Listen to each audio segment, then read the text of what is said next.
लाइए मैडम, हम साफ कर देते हैं। चुप रहो तुम, किसी काम के नहीं रहे। जरा सा भाव क्या दे दिया, सारे काम अधूरे छोड़ रहे हो। 2 दिन से पौधों को पानी दिया?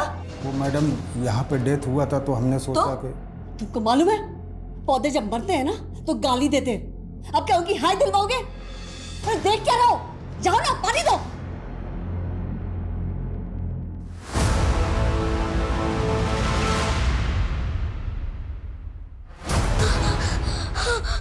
माई माई माई क्या हो गया छोरे? माई वो कोई ना है बटे। माई जल्दी बंद कर, नहीं तो बेहतर कुछ जाएगा। ठहर जा, मैं देखूं।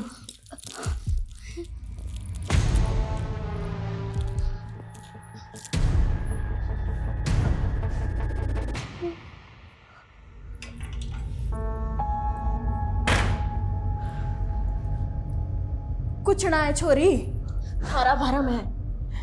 माई बहुत बुरा है वो, मार डालेगा मारे को। कुछ ना होगा लाडू, चिंता मत कर। थारी माई है ना, कुछ ना होगा थारे को। ये अंग्रेजी डॉक्टरों को मालूम ना है, थारा मगज खराबड़ा है। थारे को भूत प्रेत दिखे हैं। थारी माई ने इस काडे में मंत्र फूक दिए हैं। अब देख थारा भूत कैसे छू मंतर हो जावेगा। ठीक ना होने देगा हमारी छोरी को। अरे मैं भी पक्की जादूगरनी हूँ, ठीक करके ही मानूंगी हमारी छोरी को।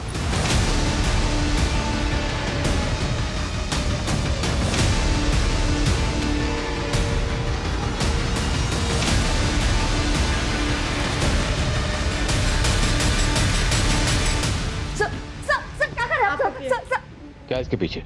कुछ भी तो नहीं है सर। सर ये पुराना। आप पीछे। सर कुछ नहीं है इसके पीछे। सर चाबी कहाँ इसकी? नहीं पता हमें, कुछ नहीं है इसके पीछे सर। Sir please.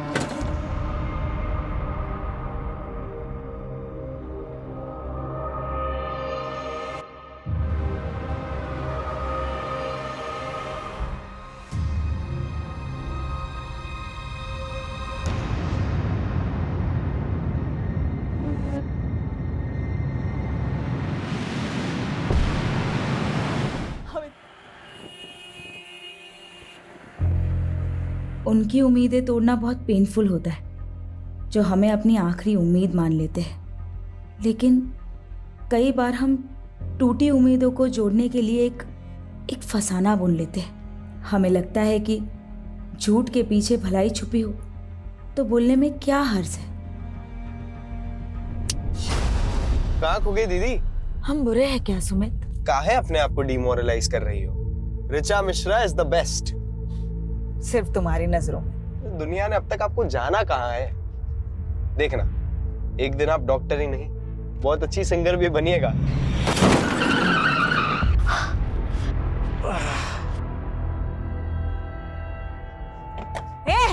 दिखता नहीं है क्या? ओ हीरोइन, लड़की हो ना इसलिए शांत है, वरना तो झापड़ लगाएंगे ना। चल सॉरी बोल और निकल। हम सॉरी बोले? चिल्ला तो ऐसे रही है जैसे किस मांग लिया इससे। बदतमीज, ये क्या कर रही हो? हमारी ना खोपड़ी गरम मत कर, साली यही ना चीर देंगे पता है। चल चल पुलिस आई, चल ना चल, देखते बाद में उसको। दीदी बैठो ना यार। ये चाकू दिखा रहे थे। नहीं अरे बैठो ना।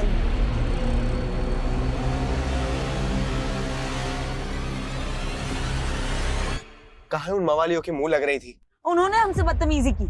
अरे उनका तो काम ही वही है, जुआरी है वो लोग। पीछे कंपनी बाग में इतना बड़ा ग्रुप है उन लोगों का। ये तो हवलदार आ गया, वरना 2 मिनट में पूरा गैंग खड़ा कर देते। हम ना फ्रस्ट्रेट हो चुके हैं सुमित, कुछ सही नहीं हो रहा है हमारे साथ। शांत हो जाइए दीदी, सब ठीक हो जाएगा। पहले तो अपना हुलिया सुधारिए, घर पे सब वेट कर रहे हैं आपका।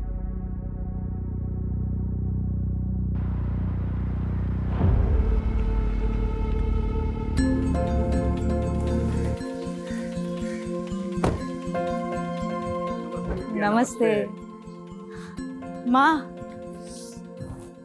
कैसे हैं आप? हम अच्छे, तुम कैसी हो? हम भी ठीक है। वेलकम होम बेटा, वेलकम। कैसे हैं पापा? हम बहुत अच्छे हैं। ये क्या, आपने फिर से शर्ट के बटन ऊपर नीचे लगा लिए? अरे माँ बाप ही मिलते रहोगे या अपने बुआ को भी मिलने दोगे ऋचा से? नमस्ते बुआ। सिर्फ नमस्ते, चाइना से क्या लाई हो हमारे लिए? सॉरी बुआ, हमको तो लगा आपको चाइना का माल पसंद ही नहीं है। आओ बेटा अंदर चलो। हाँ चलो।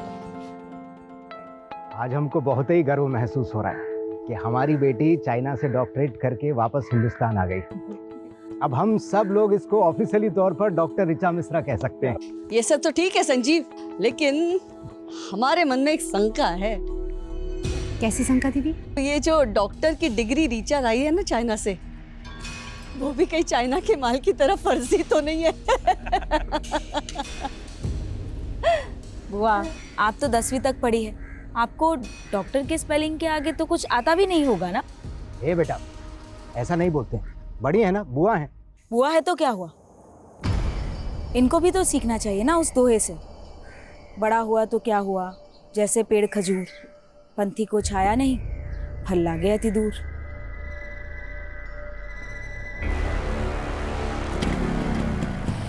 चलो बाय पिंकी, बाय। अरे काहे अब तक मुंह लटकाए बैठी है? हाँ, अरे हम बुआ भतीजे में तो ऐसे चलते रहता है। संजीव तुम टेंशन मत लो, हम जानते हैं ना, बिल्कुल अपनी माँ पे गई है। क्यों डॉक्टर ऋचा? Good night.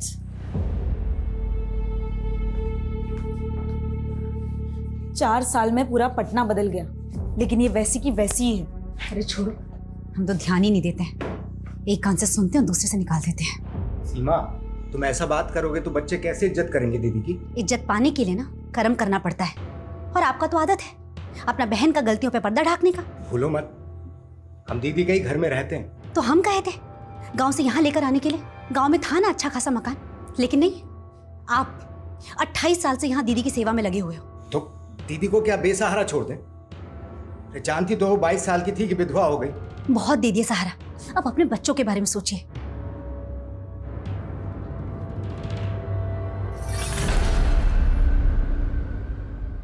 यार वही 28 साल पुरानी कहानी फिर से। ये बुआ जी को तो झेलना ही पड़ेगा।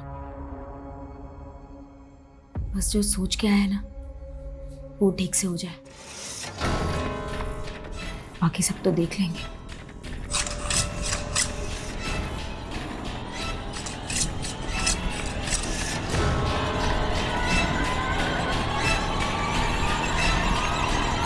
जब से ऋचा ने डॉक्टरेट पूरा किया है ना, हमारा तो मान ही बढ़ गया है। पता है सब लोग क्या कह रहे हैं कि एक मामूली नर्स ने अपनी बिटिया को डॉक्टर बना दिया। अरे वाह, बड़ा दुलार आ रहा है माँ बेटी में। हम आते हैं। हमको देख के ऐसे भाग गई जैसे नेवले को देख के सांप। हेलो। हाँ मैडम, अरे आपको बोले तो थे कि आपका वाईफाई राउटर खराब है, तो थोड़ा तो दिक्कत होगा ना। आप तो कल सुबह आ जाते हैं ना। फिर आप चलिए, ठीक है पापा, वो एक कस्टमर के यहाँ जाना पड़ेगा। और सुमित, हमको भी हॉस्पिटल जाना है, बाइक से हमको ड्रॉप कर दो। ठीक है, चलिए हम आते हैं। हम क्या आए, सभी चले गए। दीदी, हमें आपको कुछ कहना था। बोलो ना। दीदी बुरा मत मानिएगा, हमसे जितना बन पड़ा आपके लिए हमने किया, पर अब क्या ना, बच्चे बड़े हो गए हैं, सबको अपना प्राइवेट स्पेस चाहिए।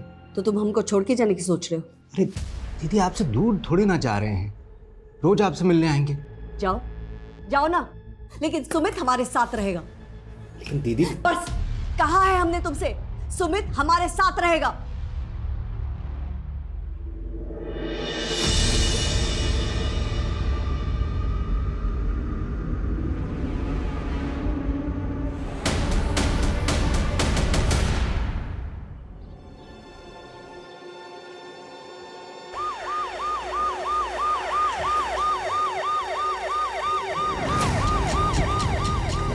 आइए सर।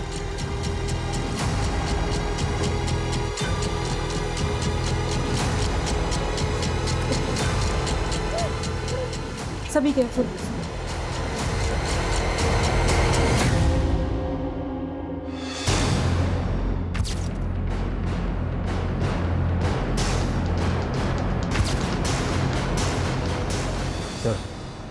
पैरों के निशान को देख के लगता है कि 2 से ज़्यादा लोग होंगे। कोई गैंग तो नहीं? अगर कोई गैंग था तो घर में दाखिल किस मकसद से हुआ होगा? क्योंकि घर की हालत देख के लग नहीं रहा कि कोई लूटपाट हुई है। फुटमार्क्स घर के मेन डोर की तरफ जा रहे हैं, तो क्या वो मेन डोर से घर में दाखिल हुए? सर कुछ समझ में नहीं आ रहा, किसने हमारे भाई के परिवार के साथ ऐसा किया होगा। आप भी यहीं रहती हैं? जी सर, हम वो लास्ट वाले रूम में रहते हैं। हमारे भाई का परिवार बाकी के सारे रूम में रहता है। रात को आप कहाँ थे? सर अपने रूम में थी, सो गई थी सर। तो इतना कुछ हुआ, आपने कुछ देखा नहीं, कुछ सुना नहीं? सर आपने घर में चेक किया कोई कीमती सामान, ज्वेलरी या कैश मिसिंग हो? आपने फैमिली को आखिरी बार कब देखा था? कल रात को सर, हमारी भाभी नाइट शिफ्ट के लिए जा रही थी हॉस्पिटल में, सुमित उन्हें छोड़ने गया था। लेकिन घर के अंदर तो 3 ही लाशें। आपका भतीजा सुमित कहाँ है? क्या वो नहीं था? हमें तो लगा उन्होंने सुमित को भी। आपने सुबह से सुमित को नहीं देखा? सर अपनों को मरा हुआ देखा जाता है क्या? हमारी सांसें ही भारी हो गई थी, हम तो बेहोश ही होने वाले थे, तो हमारे माली ने हमें संभाल लिया। आपने बताया कि आपकी भाभी सीमा और सुमित रात को ही निकल गए, तो फिर सीमा हॉस्पिटल से वापस कब आई? हमें नहीं पता। सीमा कौन से हॉस्पिटल में काम करती है? Saint John.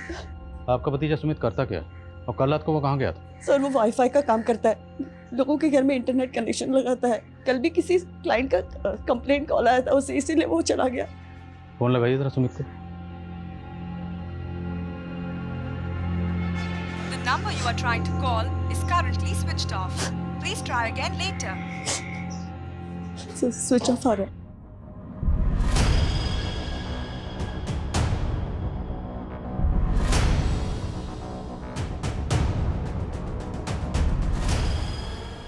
सर कोई मर्डर वेपन नहीं मिला।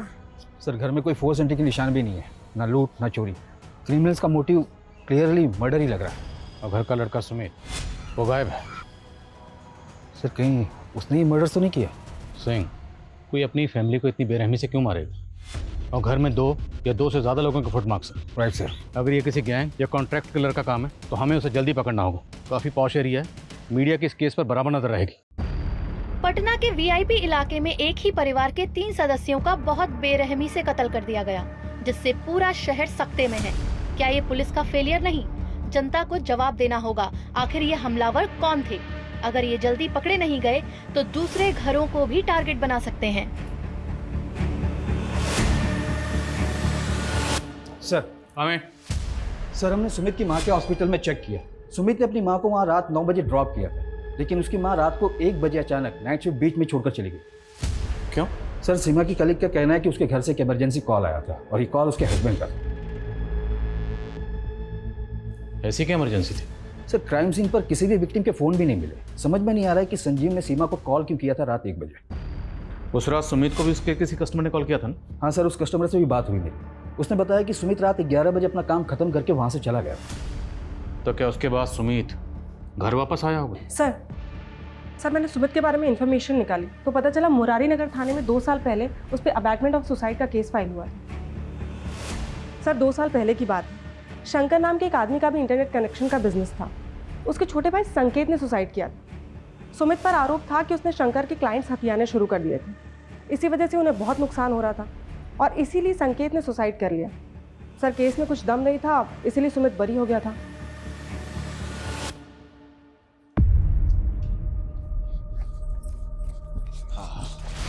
साले कोर्ट बरी कर दिया तुमको, लेकिन हम नहीं छोड़ेंगे। तुम्हारी वजह से हमारा भाई मरा, हम तुमको भी नहीं छोड़ेंगे साले। इसके लिए हमको जेल क्यों ना जाना पड़े? जी शंकर। हाँ जी। सुमित मिश्रा के बारे में बात करनी है। उसके बारे में हमसे क्या पूछेंगे? तो मर्डर हुआ उसकी फैमिली का और सुमित गायब है। तेरी खुंदक थी ना उससे? खुंदक काहे नहीं होगी सर, उसकी वजह से हमारे छोटे भाई संकेत ने सुसाइड कर लिया। पर कोर्ट में तो कुछ साबित नहीं होता। कोर्ट ने तो सुमित को छोड़ दिया था और उसके बाद तुमने सुमित को जान से मारने की धमकी दी थी। साले घर में घुस के मारेंगे, जान से मार देंगे। सुमित को नहीं मार पाया तो उसकी फैमिली को खत्म कर दिया और सुमित को गायब कर दिया। क्या सबूत है आपके पास? चल थाने में दिखा दे। लेके आओ जरा से। अरे क्या गुंडई है, क्या बदतमीजी है?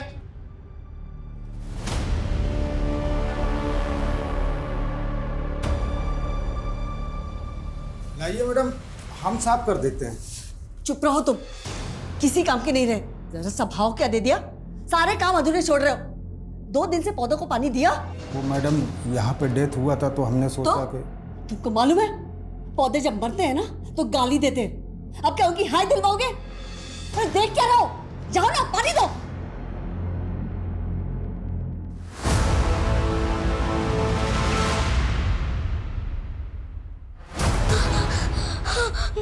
माई माई माई क्या हो गया छोरे? माई वो कोई ना है बटे। माई जल्दी बंद कर, नहीं तो बेहतर कुछ जाएगा। ठहर जा, मैं देखूं।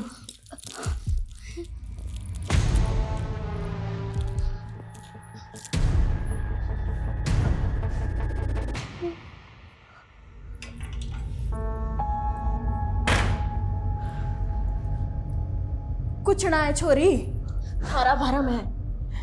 माई बहुत बुरा है वो, मार डालेगा मारे को। कुछ ना होगा लाडू, चिंता मत कर। थारी माई है ना, कुछ ना होगा थारे को। ये संजीव मिश्रा प्रोफेसर था, 1 साल पहले रिटायर हुआ। उसकी बीवी 20 साल से वर्किंग वुमेन थी, तो दोनों मियाँ बीवी के मिला के अच्छी खासी इनकम होगी। फिर भी ये दोनों संजीव की बहन के घर पे रह रहे थे, जबकि पटना में खुद का घर है, लेकिन वो घर इन्होंने किराए पे दे रखा। आखिर ऐसा क्यों? सर, संजीव की बहन काफ़ी छोटी उम्र में विधवा हो गई थी और इनके आपसी रिश्तों में अभी तक कुछ बुरा सुनने को नहीं मिला है। शंकर की क्या अपडेट है? सर, इंक्वायरी चल रही है, लेकिन उसे सिर्फ शक के बिना पर और अंदर नहीं रख सकते। जाने दो उसे, लेकिन नजर रखो, हो सकता है उसी ने सुमित को जानबूझ के गायब किया हो, ताकि हमारा शक सुमित पे बना रहे। जी सर। सर काम है। सर, हमें बताया गया था कि रिचा मर्डर से 2 दिन पहले डॉक्टरेट करके चाइना से वापस आई, लेकिन सर उसका सीडीआर कुछ और कह रहा है। सर, रिचा का फ़ोन पिछले 6 महीने से पटना में ही एक्टिव था। मैंने इमिग्रेशन डिपार्टमेंट से कंफर्म किया, वो 6 महीने पहले ही पटना आ गई थी। व्हाट? यस सर, लेकिन वो 14 तारीख को अपने घर गई थी। और 2 दिन बाद उसका उसकी फैमिली के साथ कत्ल हो गया। आखिर ये चक्कर क्या है? और अगर वो 6 महीने से पटना में थी, तो पटना में कहाँ थी? सर, मैंने पता किया है, वो किसी डॉक्टर गौतम कश्यप के क्लिनिक में प्रैक्टिस कर रही थी। तो मिलते हैं इस डॉक्टर कश्यप से और रिचा की फैमिली की एक एक डिटेल पता करो। शायद इस फैमिली का कोई ऐसा राज है जो अभी तक सामने नहीं आया। अच्छा, जा रहे हैं हम। हाँ, 1 मिनट। आज फिर उल्टी सर पहन ली? अरे ध्यान ही नहीं रहा, अभी सीधे कर लेते हैं। सुमित, इस बार छुट्टियों के बाद चाइना जाने का मन नहीं कर रहा। क्या बात कर रही हो दीदी? अभी तो 1 पूरा साल बचा है, फाइनल एग्जाम्स नहीं देनी आपको?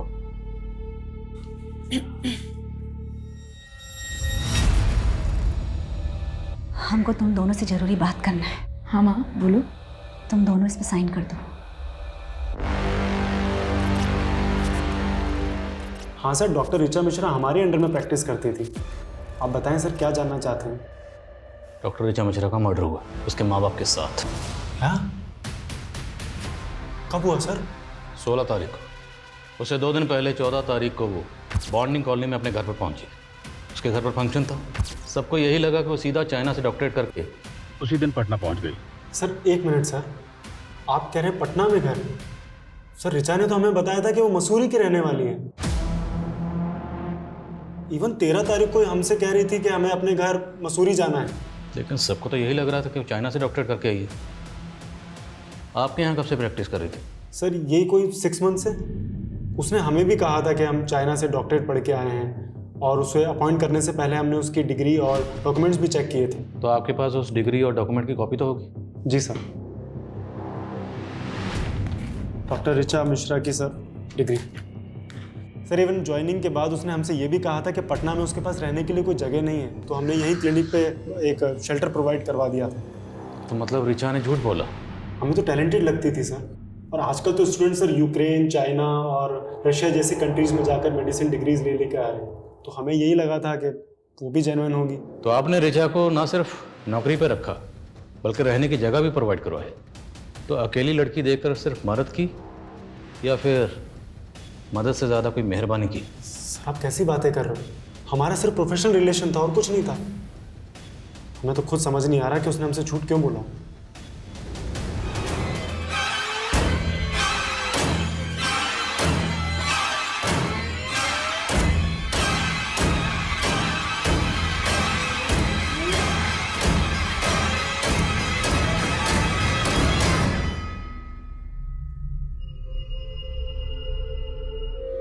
अंग्रेजी डॉक्टरों को मालूम ना है, थारा मगज खराब रहा है।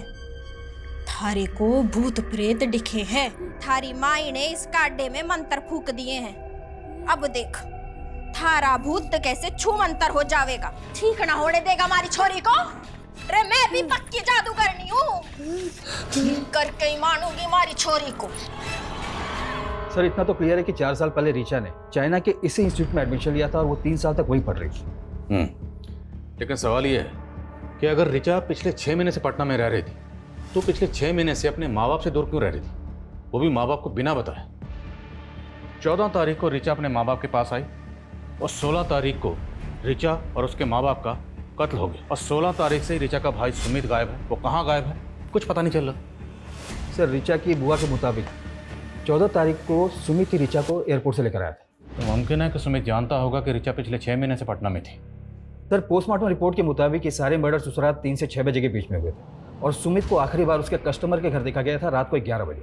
उसके बाद वो कहाँ गया कोई ट्रेस नहीं मिल रहा है। और पोस्टमार्टम रिपोर्ट के मुताबिक मर्डर वेपन क्या रहा होगा? सर पोस्टमार्टम डॉक्टर का कहना है कि संजीव और सीमा की बॉडी पे जिस तरह के जख्म मिले वो कोई यू शेप का धारदार हथियार होगा। यू शेप धारदार हथियार क्या होगा?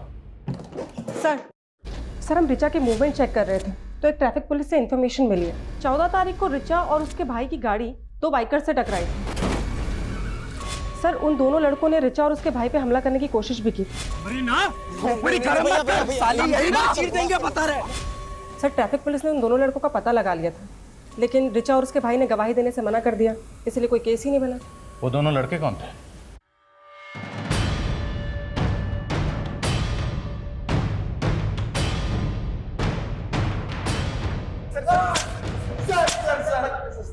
सर हमने किसी का मर्डर नहीं किया सर, हम तो बस वहाँ पे चोरी करने गए थे सर। चोरी करने गए थे? हाँ सर, वो भी उस लड़की के कहने पे। कौन लड़के? ऋचा, वो डॉक्टर।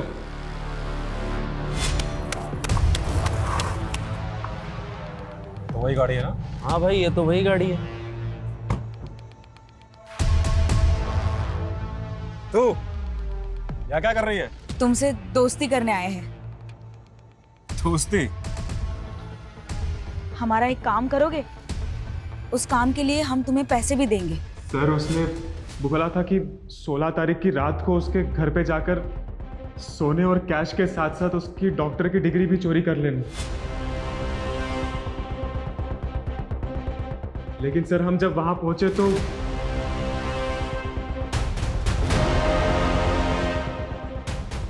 हम जैसे ही वहां पहुंचे वो पहले से ही मरे हुए थे। ऋचा के साथ जो लड़का आया था वो लड़का कौन था? नहीं मालूम सर। सर इन लड़कों पर यकीन तो नहीं किया जा सकता लेकिन ऋचा के बारे में जो बातें अब पता चल रही है वो इनकी कहानी पे यकीन करने पे मजबूर कर रहा है सर। पर सवाल ये है कि ऋचा अगर वाकई अपनी डिग्री चोरी करवाना चाहती थी तो क्यों, किस मकसद से? सर हो सकता है वाकई ये दोनों किसी के कहने पे कहानियां बना रहे हो, शायद शंकर। ये दोनों किसी लड़के का भी जिक्र कर रहे हैं जो ऋचा के साथ था। वो लड़का कौन होगा? और अगर मान लो ऋचा गहनों और पैसों के साथ अपनी डिग्री भी चोरी करवाना चाहती थी तो चोरी तो हुई नहीं, मतलब डिग्री अभी भी वहीं होगी।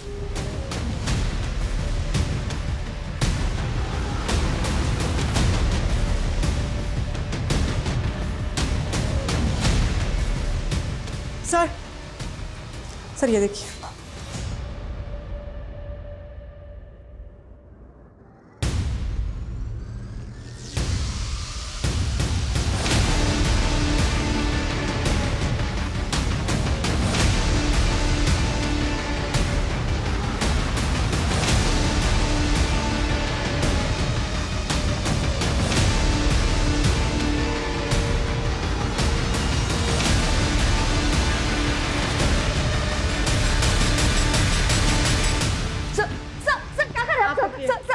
क्या इसके पीछे?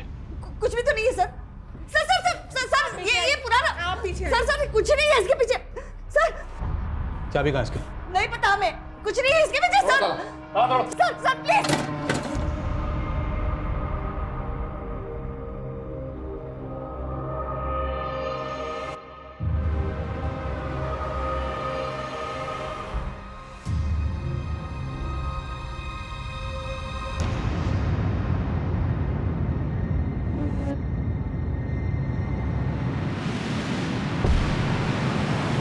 हमें नहीं पता सर वो कंकाल उस कमरे में कैसे आया।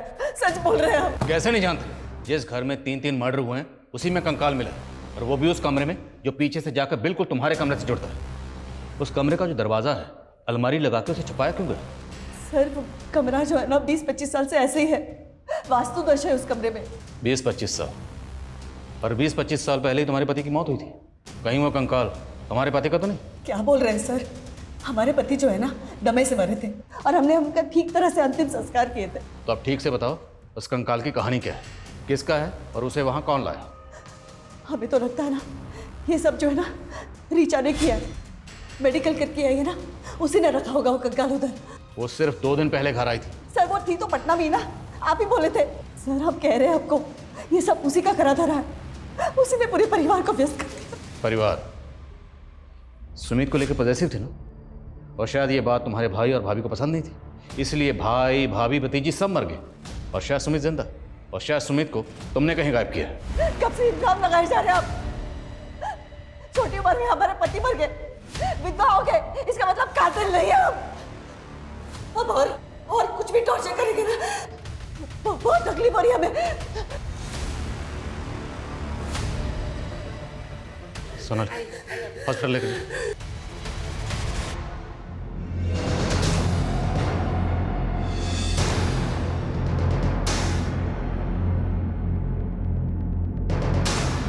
सर एंटीफ्रॉजी डिपार्टमेंट ने ऋचा की डिग्री की ऑथेंटिसिटी चेक की है, कंफर्म ये डिग्री फेक है। सवाल यह है कि ऋचा ने फेक डिग्री क्यों बनवाई, और जय और प्रदीप के मुताबिक ऋचा इस डिग्री को चोरी करवाना चाहती थी, क्यों? कहीं दोनों लड़के हमें घुमा तो नहीं रहे? सर इन लड़कों से उस लड़के का स्केच बनवाते हैं, हो सकता है कि इस कहानी का कनेक्शन उस लड़के से जुड़ा हो। ताज्जुब की बात यह है कि ऋचा जैसी साधारण लड़की ने एक इंटरनेशनल यूनिवर्सिटी की सिर्फ फेक डिग्री नहीं बनवाई, बल्कि इस डिग्री की बुनियाद पर वो डॉक्टर कश्यप के यहाँ प्रैक्टिस भी कर रही थी। जाहिर सी बात है ऋचा ने ये डिग्री किसी फेक डिग्री बनाने वाले गिरोह से बनवाई हो। तो सर आपको ये लग रहा है कि ये सारे मर्डर्स फेक डिग्री की वजह से हुए? इस गिरोह को ढूंढना हमारी रिस्पॉन्सिबिलिटी, क्योंकि इस गिरोह ने सिर्फ एक फेक डिग्री तो नहीं बनाई होगी, और भी डिग्रीज बनाई होगी, और उन डिग्रीज को लेके बाकी लड़के लड़कियां अलग अलग जगह पे डॉक्टर बन के प्रैक्टिस कर रहे हो। ये लोगों की जान के साथ बहुत बड़ा खेल हो रहा है। हम इस एंगल में काम करते हैं। और सर जिस अलमारी में हमें डिग्री मिली थी उसमें ये एफिडेविट मिला है सर, और नीचे सुमित और ऋचा का साइन भी है सर। तुम दोनों इसमें साइन कर दो। इस एफिडेविट के मुताबिक सुमित और ऋचा कभी बच्चा पैदा नहीं करे। एक तरफ अंजलि अपने भतीजे सुमित को ही अपनी प्रॉपर्टी का वारिस समझती थी, और दूसरी तरफ दोनों भाई बहन से ऐसा एफिडेविट साइन करवाया गया। आखिर इस फैमिली के पास इतनी क्या दौलत थी जिसके नॉमिनी ये दोनों भाई बहन थे? ये मिश्रा फैमिली क्या थी कुछ समझ में नहीं आ रहा। माँ अभी तक तो हमारी मैरिड लाइफ शुरू भी नहीं हुई है और अभी से आप हमें बच्चे पैदा करने के लिए ना बोल रही हो। हम पागल नहीं हैं, लेकिन तुम्हारे पापा का जनरेशन में ना दिमागी प्रॉब्लम है। तुम्हें पता है तुम्हारे चाचा जी एबनॉर्मल थे, सुसाइड किए थे। तुम्हारे दादाजी बुढ़ापे में तुम्हारे पापा जी जैसे हो गए थे, और हम अपने हॉस्पिटल में सीनियर डॉक्टर से इसके बारे में बात की। उन्होंने बताया कि जेनेटिक डिजीज है, तो तुम लोग को अपना परिवार बनाने से पहले पता होना चाहिए कहाँ प्रिकॉशन लेना है और कहाँ नहीं।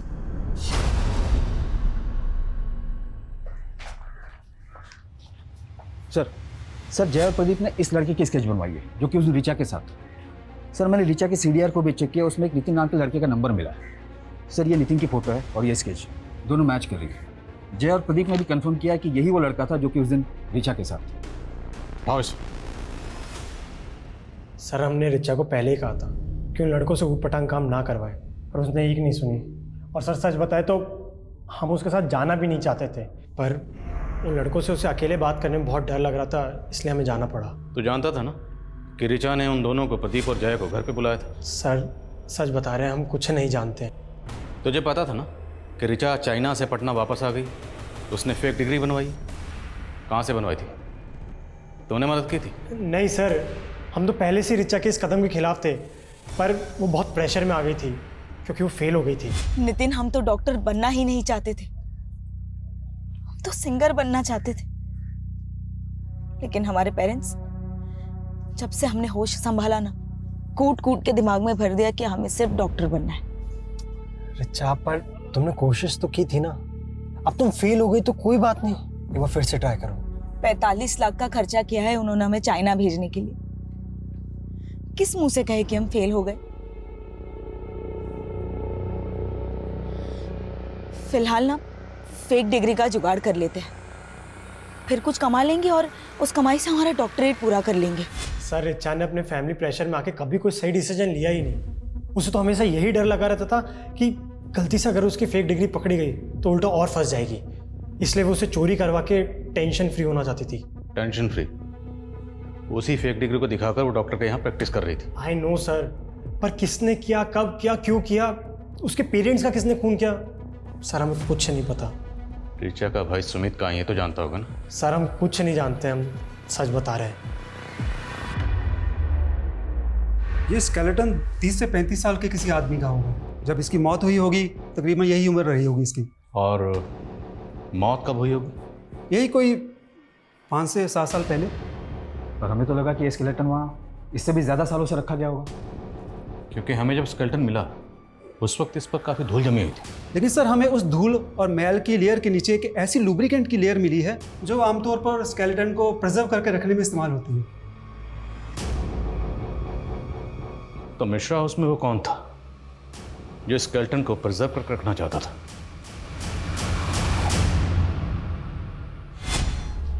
रिपोर्ट यहाँ रख रहे हैं।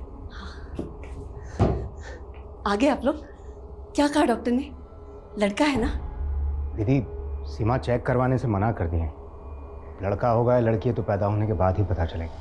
लेकिन हम बोले ना तुमसे, हमको अपना बेटा चाहिए। गर्भ हमारा है और हक आप जता रही हैं। हम विधवा नहीं होते ना तो तुमसे तुम्हारा बच्चा कभी नहीं मांगते। तो कर लीजिए ना दूसरा शादी, किसने रोका है? नहीं कर सकते ना, बात है हम। सर भले ही स्केलेटन को प्रिजर्व करके रखा जा रहा था, लेकिन किसी आम आदमी के लिए स्केलेटन का इंतजाम करना इतना आसान काम नहीं है। मैंने ऐसे केसेस के बारे में सुना है जहां पर कब्रिस्तान से स्केलेटन गायब करके उनकी खरीद फरोख्त की जाती है। सिंह, आजकल इस तरह की खरीद फरोख्त डार्क वेब के जरिए भी होती है। डार्क वेब एक ऐसी काली दुनिया जहाँ पर इलीगल हथियारों से लेकर हर तरह की इलीगल और बैन चीज़ों की खरीद फरोख्त होती है। सर इसमें तो साइबर सेल की एक्सपर्टीज़ है और ये सोर्सेज को ढूंढने में तो काफ़ी वक्त लग जाएगा। चांस तो लेना पड़ेगा। इस केस को सॉल्व करने के लिए हमें इस केस की जड़ तक जाना होगा। इस केस से जुड़े हर शख्स के डिजिटल फुटप्रिंट चेक करो, शायद कोई क्लू मिले। सर हमें सर हमने मिश्रा फैमिली की पिछले 4 साल की जीपीएस हिस्ट्री चेक की है सर। उसमें सुमित और उसकी माँ सीमा की 2 साल की जीपीएस हिस्ट्री चेक करने वाली है सर। करीब 2 साल पहले सुमित और सीमा राजस्थान के धुमनी गांव गए थे सर। कई सालों पहले इस गांव को हॉन्टेड माना जाता था। रूमर्स थे कि इस गांव में भूत प्रेत हैं। तो ये दोनों माँ बेटा उस गांव में क्या करने गए थे? इनका उस गांव से कोई कनेक्शन? नहीं सर, ये दोनों तो बिहार से ही बिलोंग करते हैं। तो हमें पता करना होगा कि सुमित और उसकी माँ उस गांव में क्या करने गए थे।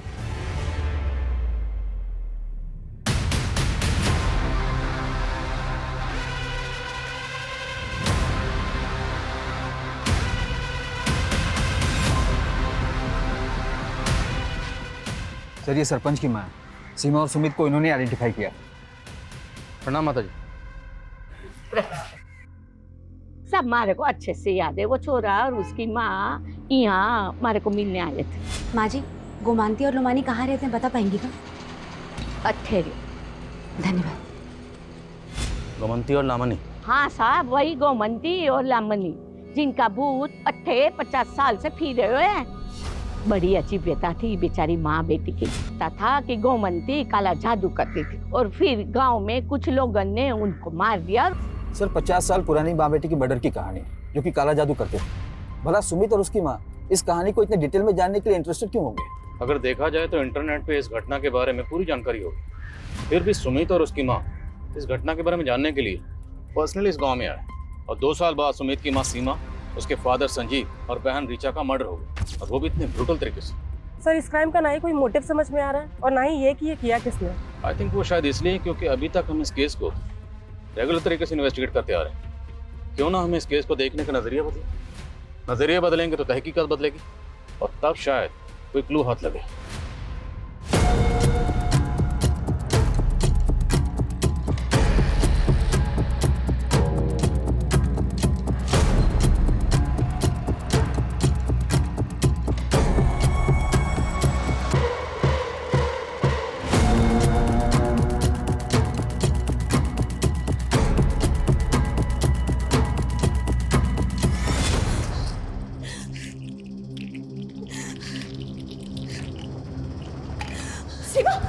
इतनी सारी दवाई मरना है क्या तुम्हें? हमें इस घर में ब्याहना ही नहीं चाहिए था।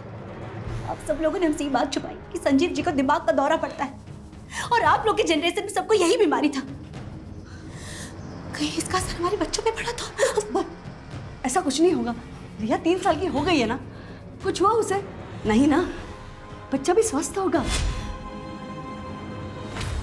सर हमने सस्पेक्ट और विक्टिम से जुड़े सभी लोगों की लिस्टिंग की थी, लेकिन उसमें एक नाम ऐसा भी है जिस पर हमारा ध्यान ही नहीं गया, और वो है डॉक्टर गौतम कश्यप, जिसकी क्लिनिक में ऋचा काम करती थी और उसके घर का इंटरनेट कनेक्शन सुमित ने लगाया था। मतलब डॉक्टर कश्यप सिर्फ ऋचा को नहीं, उसके भाई सुमित को भी जानता था।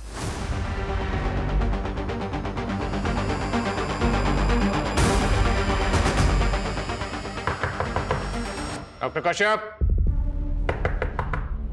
डॉक्टर कश्यप,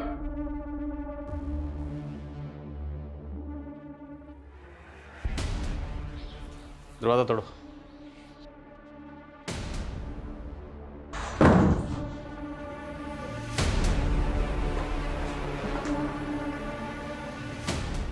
डॉक्टर कश्यप,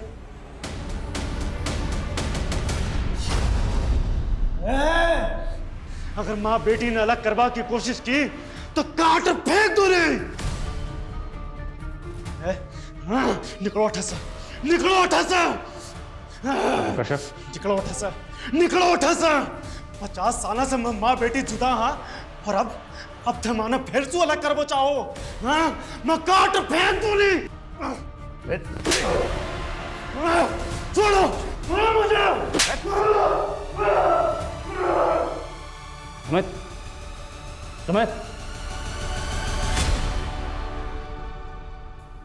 क्या बात कर रहे हो डॉक्टर गौतम? पिछले जन्म में हम लड़की थे।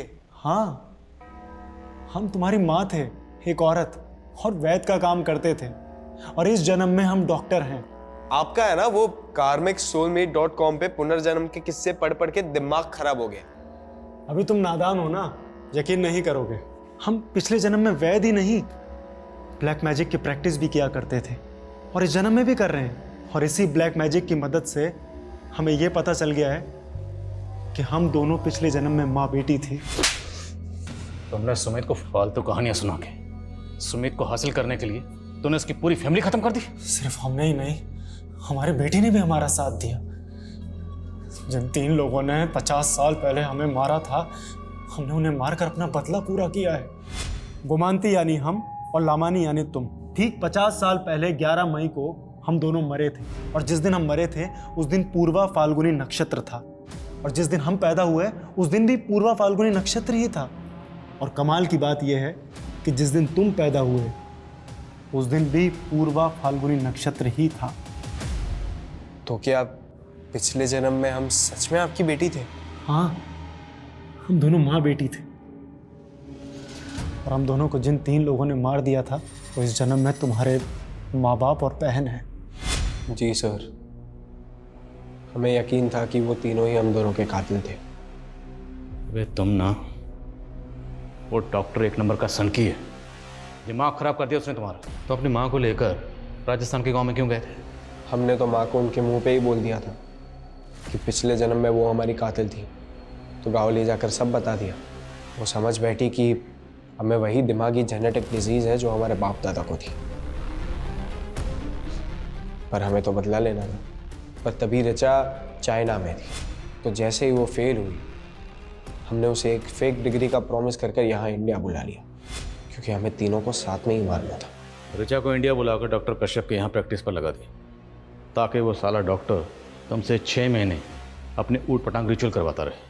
उन्होंने कहा था कि वो रिचुअल्स ही हमारा सुरक्षा कवच होगा। जब ऋचा ने हमें बताया कि उसने उन दोनों गुंडों को घर पे उसका वो फेक सर्टिफिकेट चोरी करने बुलाया, तभी डॉक्टर ने बोला कि यही मौका है, मर्डर हम करेंगे लेकिन पकड़े हो जाएंगे।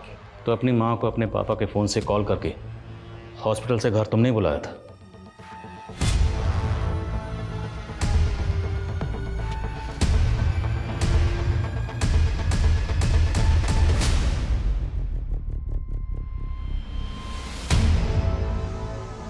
मार, सोच क्या रहा है? हमारे कातिल हैं ये। मार, मार से। ये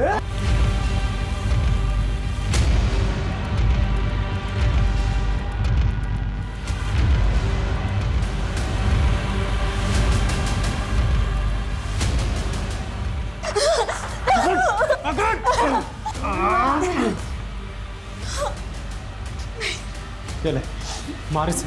उस हादसे के बाद सुमित अपनी याददाश्त भूलने लगा। अगर कहीं भाग जाता तो, इसलिए हमने उसे कैद कर लिया।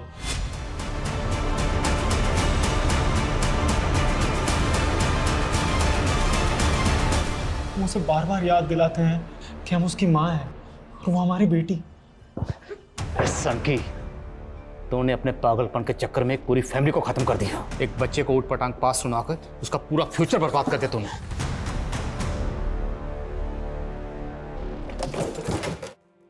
सर इस डॉक्टर ने तो बड़ी लंबी प्लानिंग कर रखी है। सर आप किस तरह की प्लानिंग? उसने कहा कि कोर्ट में उसे लॉयर नहीं चाहिए, वो अपना केस खुद ही लड़ेगा, जिसके लिए उसने डॉक्यूमेंट भी तैयार कर रखे। सर अब वो कोर्ट में 50 साल पुरानी गोमंती और लमानी मर्डर केस को फिर से ओपन करके ये साबित करना चाहता है कि 50 साल पहले सीमा, संजीव और ऋचा ने उनके पिछले जन्म में इसकी हत्या की थी। सर ये पक्का सनकी है, और वैसे भी 50 साल पहले गोमंती और लमानी का मर्डर किसने किया था ये तो कभी पता ही नहीं चला। लेकिन ये डॉक्टर वो केस पक्का ओपन करेगा। मैंने एक से एक सनकी और सिरफिरे लोगों को देखा, पर ये डॉक्टर कश्यप सबसे ऊपर है। ये दुनिया ऐसे ऐसे अजीब और ख़तरनाक लोगों से भरी पड़ी है, इन्हें समझने और पहचानने में लोग अक्सर धोखा खा जाते हैं और सुमित और उसके परिवार की तरह का शिकार बन जाते हैं। लोगों को ऐसे सनकी और सरफिरे लोगों से सतर्क और सुरक्षित रहने की ज़रूरत है।